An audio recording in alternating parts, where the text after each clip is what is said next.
But for efficient travel, the bear could swing these light limbs with almost no effort.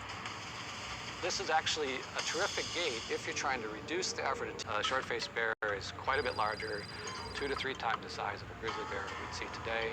And the question always is why? Why? Bear is about 3.5 feet tall. The short-faced bear was 6 feet tall. And when it stood up, this huge creature measured 11 feet. Scientists theorize that the size of this bear made it an appetite for almost every prey animal on the landscape, or a carnivore. More important, short-faced bear, it would use its best defense, sheer bulk.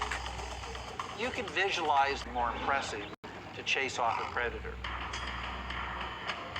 The sloth outweighed the bear by more than 800 pounds.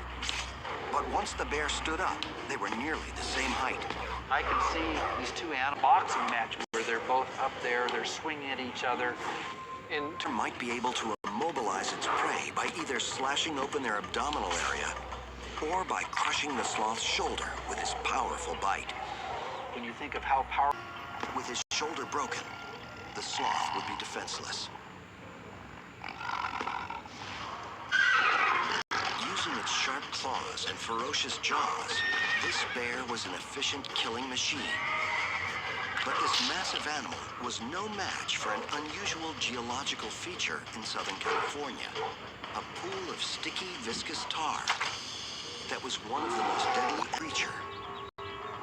The more the bear tried to pull itself free, the further it sank into the mire. If it was lucky.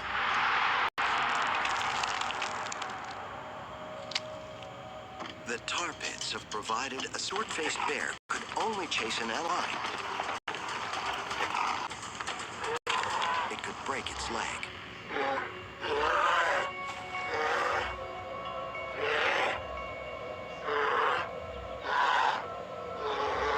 So when you travel at moderate speeds for a long time, Dr. Matthews believes he has solved this ancient mystery. The short-faced bear evolved into its massive size not for hunting, but for intimidating other animals into giving up their hard-earned prey. Far from the ultimate predator, the bear was instead the ultimate scavenger, roaming vast areas it couldn't and wouldn't take on a mammoth. But a dying mammoth was a different proposition. Or herd dying animals and decided he'd come in for hot mammoth sandwich for lunch, and maybe had one that was a little... The likely death blow was inflicted by the mammoth's trunk. Up to 6 miles away. It then moved quickly and effortlessly across the landscape to... It could find nourishment in almost any carcass.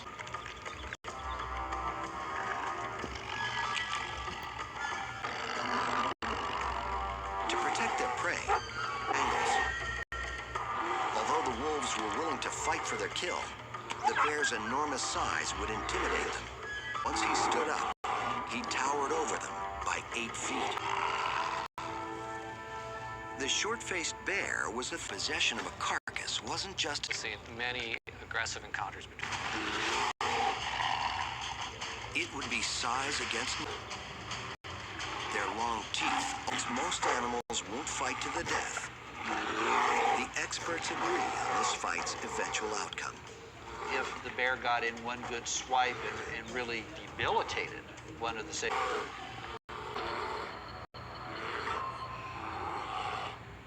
This kind of confrontation might explain why the short-faced bear evolved into found.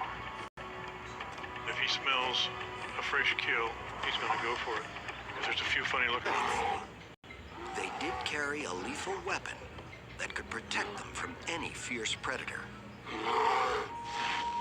The bone provided a sharp and strong cutting tool that got the job done quickly.